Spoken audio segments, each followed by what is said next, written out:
ఓం మహాగణపతయే నమః. ఓం గురుభ్యో నమః. ఓం వాసవి కన్యకా పరమేశ్వరీ పాదారవిందలములకు నమస్కారము. ఓం హ్రీం శ్రీం శ్రీవాసవి కన్యకా దేవి పురాణము పంచమాధ్యాయము. సూతముని ఋషులకు పరాశక్తి యొక్క అవతార గాథలను చెప్పుట. సూతమోని వలన పరాశక్తి మహత్వమును వినిన సౌనకాది మహర్షులకు ఆ శ్రీదేవి మహత్వమును గూర్చీంకను వినవలనను కుతూహలము మిక్కుటముగా కలిగెను. వారు సూత మహర్షితో, ఓ మహర్షి, సర్వమునకు మూలాధారమైన ఆ పరాశక్తి ఎప్పుడెప్పుడు ఏ రూపములతో దుష్టులను సంహరించి ధర్మ ప్రతిష్ఠాపనము గావించినదో తెలుసుకొనవలెనని మిక్కిలి ఆతురతతో నున్నాము. ఆ దేవి మహిషాసురుడు, చండముండాసురులు మొదలైన వారిని హతమార్చి లోకములను రక్షించినదని వినియుంటిమి. ఆ మహత్తరగాథలను మాకు తెలియజేసి మమ్ములను కృతార్థులు గావించవలసినదిగా ప్రార్థించుచున్నాము అని అభ్యర్థించిరి. సూతమహర్షి ఇట్లడుగా బడినవాడై మిక్కిలి సంతోషించి ఈ రీతి చెప్పసాగెను. ఓ మౌని సత్తములారా, పూర్వము దేవదానవులకు 100 యుద్ధము జరిగెను. రాక్షసులకు మహిషుడును, దేవతలకు ఇంద్రుడును నాయకులుగా నుండిరి. మహావీరులగు రాక్షసులచే దేవతలు పరాజితులైరి. దేవతలందరినీ జయించి మహిషాసురుడు ఇంద్రపదవి నధిష్ఠించెను. మహిషాసురుని అత్యాచారములకు లోకములు భయపడి గడగడలాడసాగినవి. ఋషులు, దేవతలు దీనాతిదీనులై బ్రహ్మ విష్ణు మహేశ్వరుల సన్నిధికేగి మహిషాసురుని దుండగములను గురించియు లోకము యొక్క దీనస్థితిని గూర్చియు విన్నవించుకుని శరణుజొచ్చిరి. ఎట్లైనా ఆ దుష్టరాక్షసుని సంహరించు మార్గమాలోచింపుడని త్రిమూర్తులను మరిమరి ప్రార్థించిరి. విజయదుర్గావిర్భావము, మహిషాసుర మర్దనము. మహిషుని దుండగములను విన్న బ్రహ్మ విష్ణు మహేశ్వరులు రక్కసునిపై కోపముతో మండిపడిరి. త్రిమూర్తుల గంభీరవదనముల నుండి గొప్ప తేజస్సులు వెలువడినవి. తోడనే ఇంద్రాది దేవతల శరీరముల నుండి కూడా అట్టి మహాతేజములే బయల్పడినవి. క్షణములో ఆ దివ్య తేజస్సులనియు ఏకమైనవి. దిగంతములనంటూ మంటలతో మహాపర్వతము వలె రూపొందిన ఆ తేజోరాశిని దేవతలు తిలకించిరి. అంతలో ముల్లోకములను ఆక్రమించు కాంతితో వెలుగు ఆ మహాతేజస్సు ఒక స్త్రీమూర్తిగా మారిపోయినది. శంభు సంబంధమైన తేజము ఆమెకు ముఖముగా రూపొందినది. యముని తేజము ఆమె కేశములైనవి. విష్ణు తేజము ఆమె బాహువులుగా మారినది. చంద్రుని తేజము ఆమె కుచద్వయమైనది. ఇంద్రుని తేజము ఆమె నడుముగను, భూమి తేజము ఆమె పిరుదులుగాను, వరుణ తేజము ఆమె ఊరువులు మరియు పిక్కలుగను రూపొందినవి. బ్రహ్మ తేజస్సుచ్చే ఆమె పాదములు, సూర్యతేజముతో ఆ దేవి కాలివ్రేళ్లు, వసువుల తేజముతో ఆమె చేతి వ్రేళ్లు ఏర్పడినవి. కుబేర తేజము ఆమె నాసికగను, ప్రజాపతి తేజము దంతములుగాను, అగ్నితేజము ఆ తల్లికి 3 కన్నులుగను, ఉభయసంధ్యల తేజము ఆమె కనుబొమ్మలుగను, వాయుతేజము ఆ దేవికి చెవులుగను రూపుదాల్చినవి. తక్కిన ఇతర దేవతలందరి తేజస్సులతో కూడి ఆ అద్భుత శుభమూర్తి పూర్తి రూపమును ధరించినది. సర్వదేవతల తేజోరాశియే సముద్భవించిన ఆ అపూర్వ శక్తిని గాంచి సర్వులను సంతసించిరి. శివుడు తన త్రిశూలము నుండి శూలమును, విష్ణువు తన చక్రము నుండి చక్రమును వెలయించి ఆమెకిచ్చిరి. బ్రహ్మ తన అక్షమాలాకమండలములను ఆ అద్భుత దేవత కర్పించెను. వరుణుడు శంఖమును, అగ్ని శక్త్యాయుధమును, వాయువు ధనుర్బాణములను ఆయమ్మకు సమర్పించిరి. ఇంద్రుడు వజ్రాయుధమును, ఐరావతపు మెడగంటను ఆ దేవికిడినాడు. యముడు కాలదండమును నింపెను. కాలుడాదేవికి డాలు కత్తులనిచ్చెను. క్షీరసముద్రముడు ముత్యాలసరములను, నూతన వస్త్రములను, సమస్తావయవములకు అనువైన కాంచన రత్నాభరణములను సమర్పించెను. విశ్వకర్మ పలువిధముల అస్త్రముల నిడి, అభేద్య కవచమునొసగెను. హిమవంతుడు వాహనముకై సింహమును, కుబేరుడు అక్షయపాన పాత్రను, ఆదిశేషుడు నాగహారములను ఆ దేవికి సమర్పించిరి. ఆమె సింహవాహినియే మహాట్టహాసము గావించినది. ఆ భయంకరారవముతో అనంతాకాశము ప్రతిధ్వనించినది. సముద్రములు కంపించినవి. భూమి గడగడ వణికినది. పర్వతములు చలించినవి. దేవతలు ఆనందముతో జయజయధ్వానములు గావించిరి. ఋషులు వేదవచనములతో ఆమెను సంస్తుతించిరి. ఆ త్రిలోక సంక్షోభమును పరికించి మహిషుడు సైన్యసమేతుడై అటువైపునకు పరుగెత్తెను. సహస్రబాహువులతో సమస్త శస్త్రాస్త్రములతో అంతటను వ్యాపించి ఉన్న దేవిని తిలకించెను. సింహవాహినీ దేవికిని మహిషాసురుని సైనిలకు మధ్య పోరు ప్రారంభమైనది. కోట్ల సంఖ్యలో గల రథగజతురగపదాతి రాక్షసదళములు దేవినెదుర్కొన్నవి. క్రోధారణనేత్రయైన దేవి విడిచిన ఊర్పుల నుండి అసంఖ్యాకములైన సైన్యగణము లుద్భవించినవి. దేవివాహనమైన సింహము జూలువిదల్చి అరణ్యములో పడిన కార్చిచ్చువలే రాక్షస సైన్యమును అంతమొందించినది.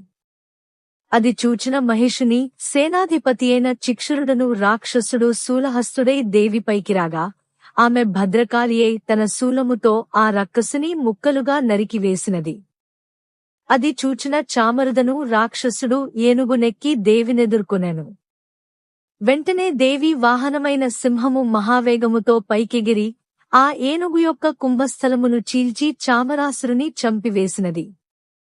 ఆ యుద్ధములో ఉదగ్రుని శిలలతోనూ, కరాళుని పిడికిటిపోట్లతోనూ, ఉద్ధతుని గదతోనూ, భాష్కలుని గుదియతోనూ, తామ్రాసురుని, అంధకుని తీవ్రబాణములతోనూ, ఉగ్రాసుడు, ఉగ్రవీరుడను రాక్షసులను తన త్రిశూలముతోనూ త్రినేత్రయైన పరాంబిక సంహరించినది.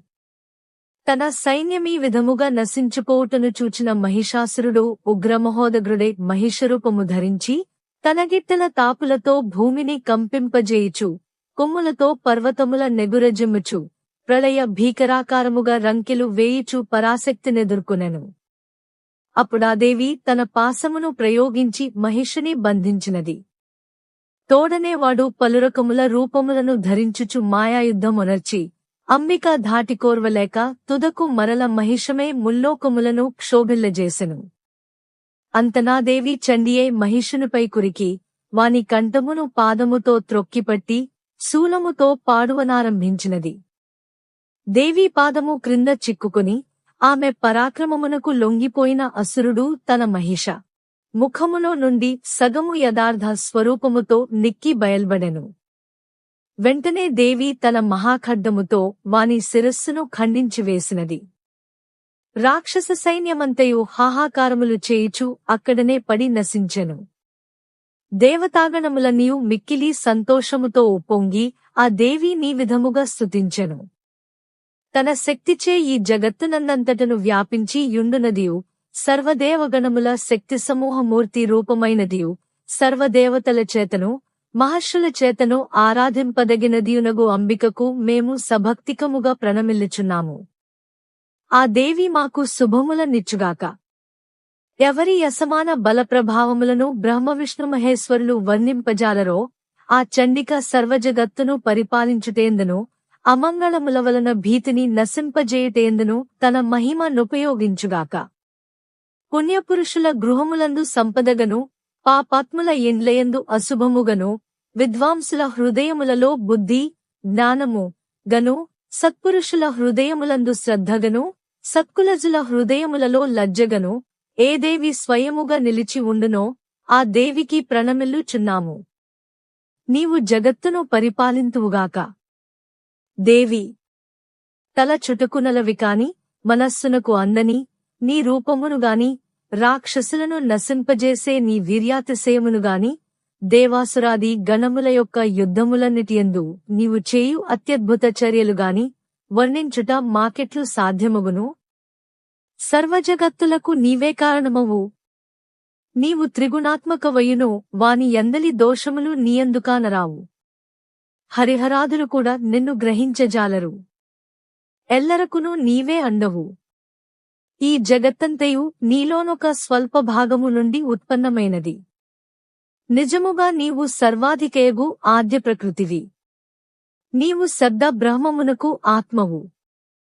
అతి నిర్మలములగు విద్యజుర్వేద మంత్రములకును ఉద్గాధ వలన శ్రవణపేయములగు సామవేదమంత్రములకును నీవు ఉనికి పట్టువు. నీవు వేదత్రయ స్వరూపిణేగు భగవతివి. నీవు సంసార జీవనోపాధివి. ఈ స్తోత్రమందు పరాశక్తిని వైశ్యవృత్తియగు వ్యవసాయ రూపిణిగను సమాజ జీవనోపాయ రూపిణిగను స్తుతించుటచే పరాంబికకును వైశ్యులకు గల గరిష్ట సంబంధము స్పష్టముగుచున్నది. నీవు సర్వలోక దుఃఖములను పోగొట్టు మహాశ్రేష్ఠురాలవు. దేవి, సర్వశాస్త్రముల సారమును తెలుసుకును మేధవు నీవు. దాటశక్యము కాని సంసార సాగరమును దాటించు అసమానమైన నౌకవగు దుర్గవు నీవు. విష్ణు హృదయ నివాసివగు శ్రీలక్ష్మిని నీవు. శివుని యందు శాశ్వతమై నిలచిన గౌరివియు నీవే. దేవి, ప్రసన్నవుకమ్ము. నీవు సర్వాధికురాలవు. కినుకపూనునచో క్షణములో లోక కళ్యాణార్థము రాక్షసకులములను నశింపజేయుదువు. మహిషాసురుని అపార సైన్యములు సంహరింపబడినప్పుడే ఈ విషయము తెలిసినది. కష్ట సమయములదు దుర్గతిహారినివైన దుర్గవగు నిన్ను తలచుకునువారి కెల్లరకును నీవు భయమును నివారింతువు. స్వస్థలై సుఖించువారు నిన్ను స్మరించినచో అంతకన్నా శుభాధికమగు బుద్ధి నిత్తువు. దారిద్ర్యమును కష్టములను భయమును పోగొట్టు ఓ దేవి. ఎల్లరకును ఉపకారము చేయగల ముదల హృదయము నీకు తప్ప మరి ఏ దేవతకు కలదు. వైరులను వినాశమునర్చి నీవే త్రిలోకములను రక్షించితివి. శత్రుగణములను యుద్ధభూమిలో వధించి వారిని కూడా స్వర్గమునకు కొనిపోయినది. మదోన్మత్తులగు సురవైరుల వలన భయమును తొలగించితివి. నీకు ప్రణామములు. ముల్లోకములందు సంచరించుచుండు నీ సౌమ్య రూపములతోనూ అత్యంత ఘోర రూపములతోనూ మమ్ములను భూలోకమును రక్షింపుము. నిన్ను ఎప్పుడెప్పుడు స్మరింతుమో అప్పుడప్పుడు మా మహాపదలను నివారించుచుండుము. మతియు నిర్మలవదనము గల ఓ అంబికా, మానవుడు ఎన్నడైనను నిన్నీ స్తోత్రములతో స్తుతించినచో మాయడ ప్రసన్నమైనట్లే వానిని కూడా అనుగ్రహించి ధనధాన్యాది సంపదలు, అభ్యుదయము, విభవములు వానికి సర్వదా ప్రసాదించుచుండుము. ఓ కరుణామయి, నీకివే మా ప్రణామములు అని ఇట్లు అత్యంత భక్తి శ్రద్ధలతో స్తుతించిన దేవతల బుషుల పరనక్తికి మిక్కిలి ప్రసన్నురాలై వారికి కోరినవరములనిచ్చి ఆదిశక్తి అంతర్నురాలైనది అని సూతమోని సౌనకాది బుషులకు చెప్పిన మహిషాసురమర్ధని గాథను సాలంకాయన మహర్షి మణిగుప్తాది వైశ్యోత్తములకు తెలియజేసి ఇంకాను ఇట్లు చెప్పసాగెను. శుంభనిశంభుల ఉదంతము. మహిషాసురమర్ధని గాథను వినిపించిన సూతుడు సౌనకాది మునులతో, మహర్షులారా, పరాంబిక కన్యారూపిణియే అవతరించి లోక కళ్యాణార్థమై శుంభనిశుంభులను రాక్షసులను సంహరించిన పావనగాథను మీకిప్పుడు తెలియజేయుదును. వేదవ్యాస మహర్షి ఈ కౌశికీ కన్యావతార ఘట్టమును మార్కండేయ పురాణములోను వాయుపురాణమునందును చక్కగా వివరించెను. ఆ అద్భుత చరిత్రను సావధానులై వినుడు అని సౌనకాదిమునులకు ఈ విధముగా చెప్పసాగెను. పూర్వము శుంభుడు నిశుంభుడును రాక్షసులు తమ బలగర్వముతో ఇంద్రుని త్రిలోకాధిపత్యమును, దేవతల హవిర్భాగములను హరించిరి. ఆయసురులచే తరుమగొట్టబడిన సురలు ప్రరాజయమెటుగని అపరాజిత దేవిని సంస్కరించిరి. వారు అనన్య భక్తియుక్తులై ఏకాగ్రచితులై పరాంబికనెట్లు ప్రార్థనించిరి. మంగళస్వరూపమైన ఓ దేవి, నీవు జగన్మూల శక్తివి, లోకరక్షకివి, సంకల్పశక్తి స్వరూపిణివి, జగదాధారమైన చిత్స్వరూపిణివి, అనంత బలసంపన్నవగు ఆదిశక్తివి. మదగర్వితులైన రక్కసులను కడిగించి మాయాపదల బాపుము దేవతలీ తీరున స్తోత్రము చేయుచుండగా పరమేశ్వరి గంగా తీరమున కరుదించి వారి మొరల నాలకించినది. ఆమె శరీర కోశము నుండి శుభమూర్తి అయిన ఒక యవ్వనవతి బయల్వెడలినది. ఆ శుభమూర్తి కౌశికి యనియు, కన్యక యనియు కీర్తించబడినది. అటుపై ఆ జగదీశ్వరి హిమాచలమును నివాసముగా చేసుకుని అటనుండి సాగినది. మధురమంజుల మనోహరరూపిణియే ప్రకాశించుచున్న ఆ కన్యకను శుంభనిశుంభుల భృత్యులైన చండముండులను రాక్షసులు చూచిరి.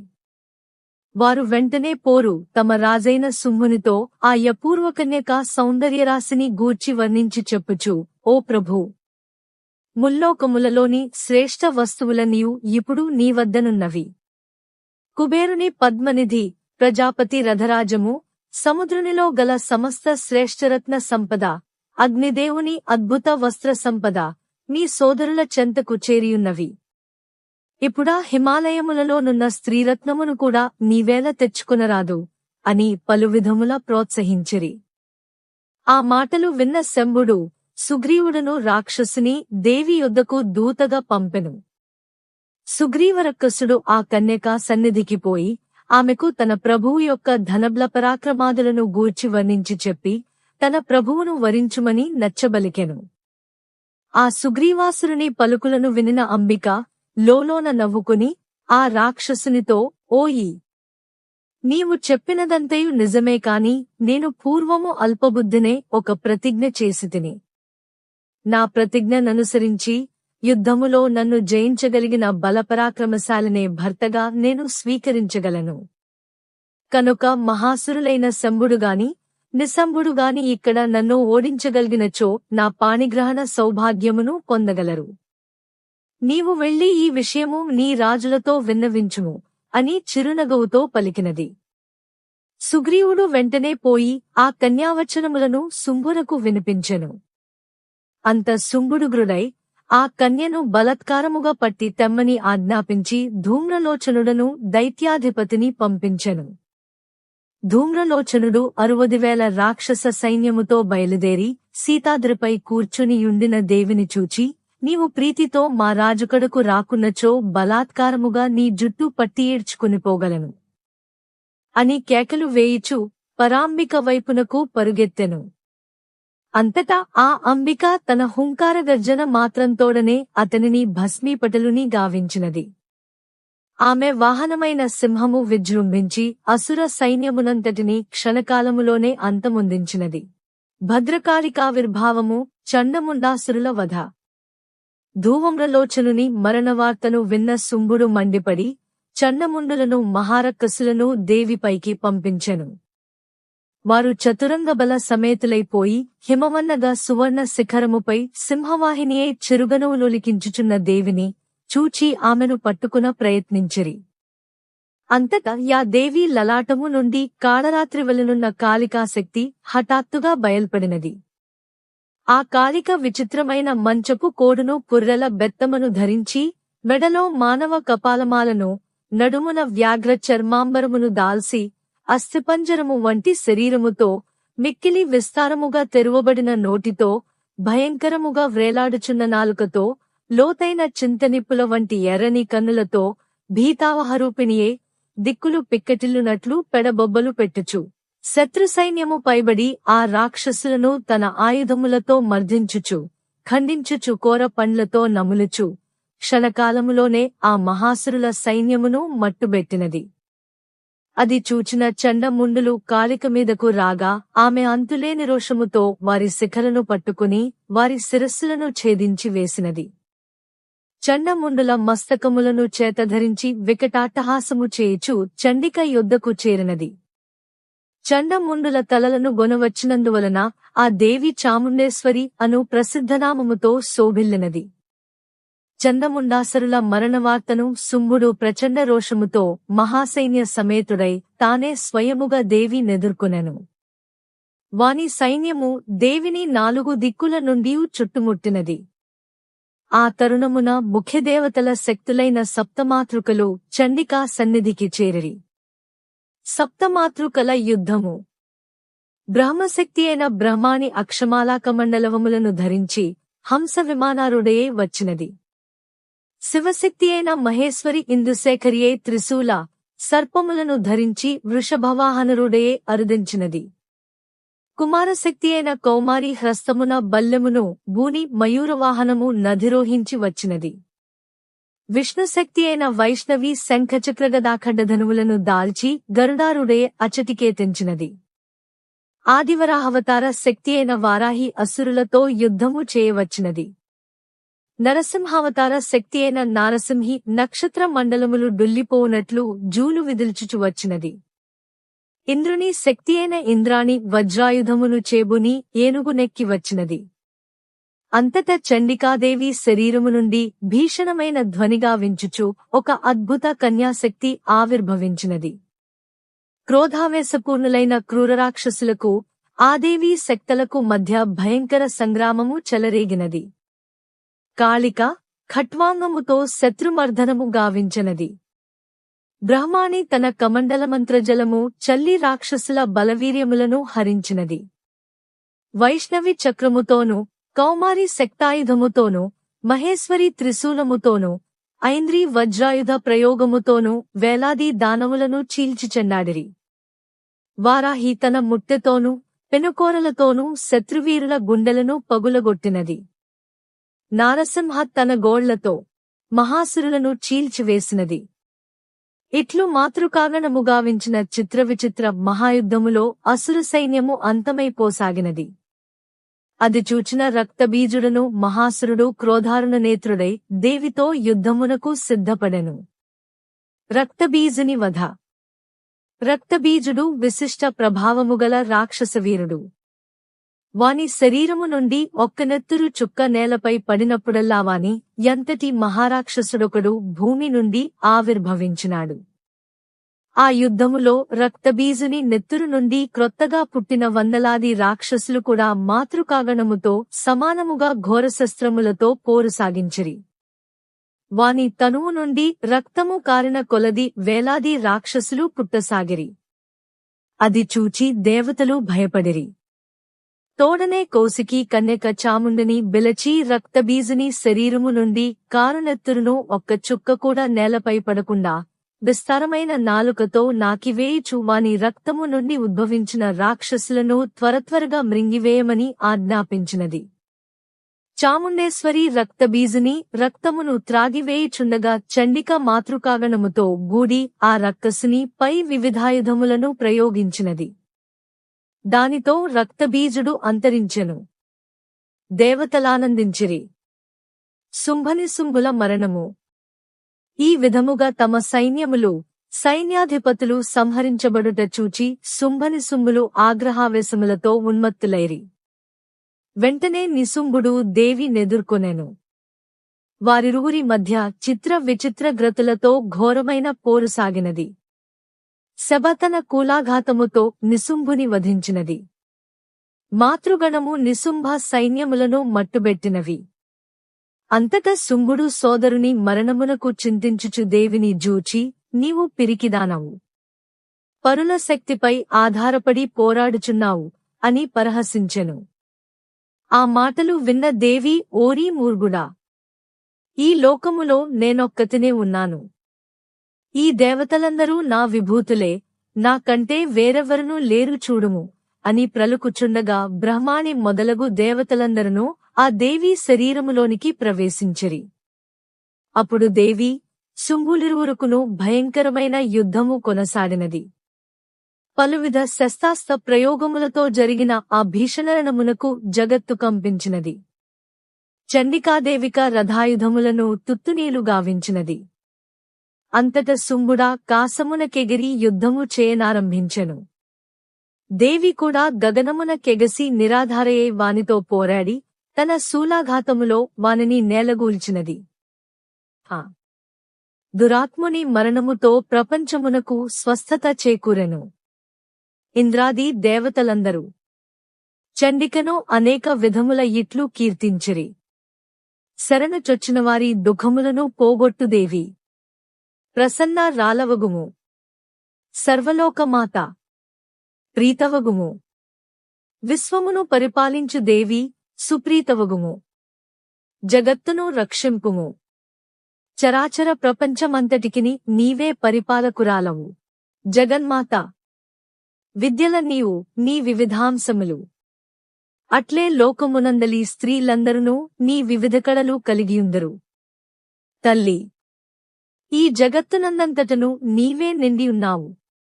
స్తుతింపదగు సర్వవస్తువుల యొక్క ముఖ్యోక్తి మరియు గౌణోక్షి రూపవగు నిన్నెట్లు స్తుతించగలము. సర్వభూత స్వరూపనివిగా, పరంజ్యోతి అయిన దేవిగా, భోగ మోక్షప్రదాయినివిగా ప్రశంసింపబడిన నిన్ను ఏ మాటలు ఎంత శ్రేష్టములైనను వర్ణింపజాలవు. సమస్త శుభములందును గల శుభస్వరూపిణి వైకోరదగు సర్వప్రయోజనములను సిద్ధింపజేయు దేవివై, శరణమునిచ్చు తల్లివై, త్రినేత్రవై, గౌరవన శోభితవై యుండు దేవి పరాశక్తి. నీకు ప్రణామములు.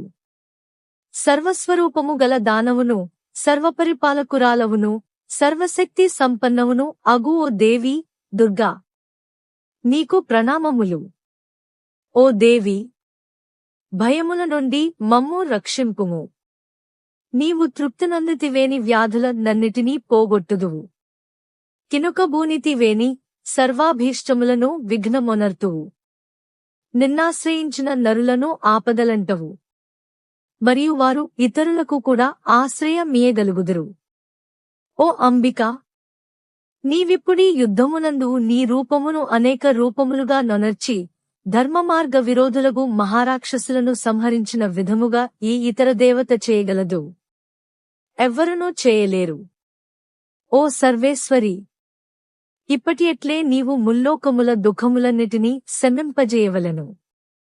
మా శత్రువులనందరనూ నశింపజేయవలెను అని ఇట్లు ప్రస్తుతించిన దేవతలను జూచి ఆ జగన్మాత, బిడ్డలారా, భవిష్యత్తులో ఒకప్పుడు 100 క్షామము కలుగును. అప్పుడు నేను అయోనిజగా అవతరించిన శరీరము నుండి మొలచు శాకములతో లోకములను పోషించి శాకంబరి అను పేర ప్రసిద్ధురాల నగుదును. దుర్గముడను రాక్షసుని వధించి దుర్గాదేవి యను పేరును పొందెదను. అటుపై అరుణుడను లోకకంటకుని సంహరించుటకై తుమ్మెదల రూపమును ధరించి భ్రామరి యనుపేర ప్రసిద్ధురాలనయ్యెదను. వైవస్వత మన్వంతరములో 88వ మహాయుగమున ఇప్పటి శుంభనిశుంభులు వేరు రూపములతో జన్మించగలరు. అప్పుడు నేను నందగోపుని ఇంట యశోదా గర్భము నుండి శ్రీకన్యగా జన్మించి వింధ్యవాసినీదేవి అను పేరు ధరించి వారిని సంహరించెదను. అటుపై కలియుగమున నేను అతిశాంతమైన రూపముతో అంతరించి ప్రేమ, శాంతి, సత్యము, అహింస, త్యాగము అనువానిని అమోఘములైన అస్త్రములు చేసుకుని భూమి మీద వ్యాపించి ఉన్న హింసను, అధర్మమును, దుష్టత్వమును రూపుమాపి ప్రపంచమునకు వినూతనమైన తరుణోపాయమును ప్రబోధించెదను. అప్పుడు నాకు వాసవీకన్యక అను సుప్రసిద్ధరామము కలుగును.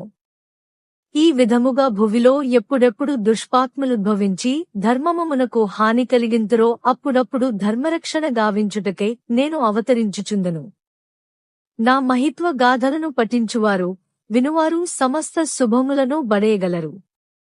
మీ అభీష్టముల నీవు నా కృప వలన నెరవేరగలవు అని పలికి ఆ చండికాదేవి అంతర్ధానమైనది. దేవతలందరూ తమ తొల్లిటి అధికారములను పొంది సుఖజీవనులైరి. ఇతి పంచమాధ్యాయము సమాప్తం. జై వాసవి.